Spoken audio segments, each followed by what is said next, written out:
ভোটারদেরকে ভয় দেখানো হচ্ছে এবং ভুয়া তথ্য দিয়ে ভয় দেখানো হচ্ছে। তাদেরকে বলা হচ্ছে যে যেখানে তারা ভোট দেবে ওইখানে সিসিটিভি ক্যামেরা থাকবে, ফলে তারা কাদেরকে ভোট দেবে সেটা জানা যাবে। যদি ওই বিশেষ মার্কা বা বিশেষ দলকে ভোট না দেয় তাহলে তাদেরকে পরবর্তীতে দেখে নেওয়া হবে। এই ধরনের হুমকির বাড়িতে গিয়ে পলিটিক্স থেকে সরে আসার জন্য চাপ দেওয়া হয়েছে, প্রতি মুহূর্তে করা হচ্ছে। পৌরসভায় বিএনপির নেতাকর্মীরা আমাদের সাথে এই কাজ করেছে।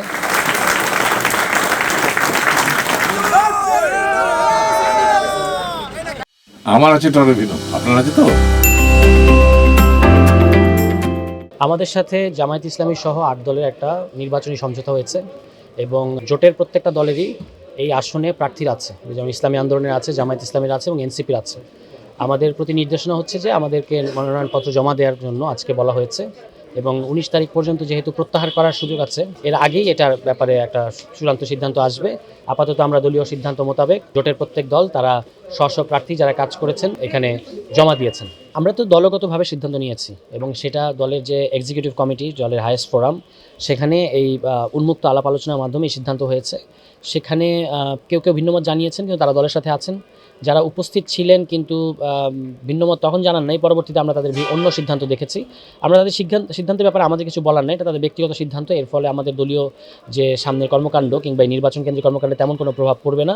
এটা সব বড় দলেই আপনার এরকম একটা সিদ্ধান্তের পরে, মৌলিক সিদ্ধান্তের পরে কিছু মানুষ সিদ্ধান্তটা মনোপুত হয় না এবং তারা দল ছেড়ে যায় এবং এটা একটা অনগোয়িং প্রসেস। আমরা এটা নিয়ে খুব বেশি বিচলিত না। আমাদের অনেক নারী নেত্রীরা ইলেকশনের জন্য মনোনয়নও পেয়েছেন এবং তারা ইলেকশন করবেন প্রায় 3 থেকে 4 জন।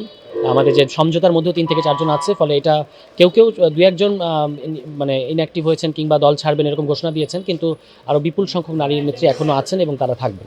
নির্বাচন নিয়ে আমরা যখন অনানুষ্ঠানিক প্রচার করেছি তখন আমাদেরকে বিভিন্নভাবে প্রতিবন্ধকতা সৃষ্টি করা হয়েছে।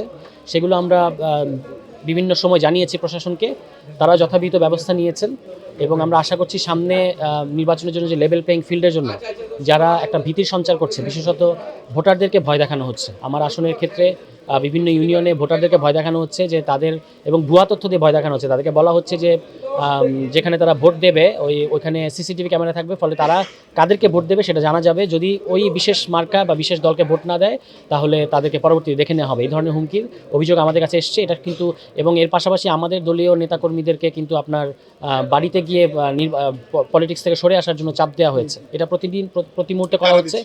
এটা এই পর্যন্ত আমাদের ডাঙ্গা ইউনিয়নে আমাদের পৌরসভায় বিএনপির নেতাকর্মীরা আমাদের সাথে এই কাজ করেছে।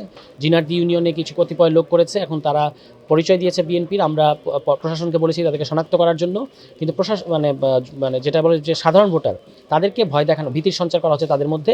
এটা এখন পর্যন্ত আমরা বিএনপির তরফ থেকে দেখেছি। এখন বাকিটা ওই যে নাম, তারা বিএনপি বলতে পারবে যে এটা আসলে তাদের নেতাকর্মীরা করছে কিনা নাকি অন্য কেউ করছে। অবশ্যই শঙ্কা আছে এবং আমরা মনে করি যে এই ধরনের গুপ্ত হত্যা এরকম আরও পরিকল্পনা আছে এবং সেই ক্ষেত্রে প্রশাসনের উচিত আমাদের সর্বোচ্চ নিরাপত্তা নিশ্চিত করা। সকল প্রার্থীর যারা শীর্ষ সন্ত্রাসী, যাদের ব্যাপারে গোয়েন্দা তথ্য আছে, যাদের কাছে অবৈধ অস্ত্র আছে, এই তথ্যগুলো কিন্তু জেলা পর্যায়ে, উপজেলা পর্যায়ে গোয়েন্দাদের কাছে আছে, যে কারা আসলে একটা এলাকায় অবৈধ অস্ত্র কাদের কাছে আছে, কারা একটা এলাকায় নির্বাচনকে ভণ্ডুল করতে ষড়যন্ত্র করতে পারে। এই তথ্যের ভিত্তিতে গোয়েন্দাদের উচিত, প্রশাসনের উচিত আগেই ব্যবস্থা নেওয়া, তাতে করে নির্বাচনের পরিবেশটা নিশ্চিত হবে, সুষ্ঠু নির্বাচনের পরিবেশটা তৈরি হবে।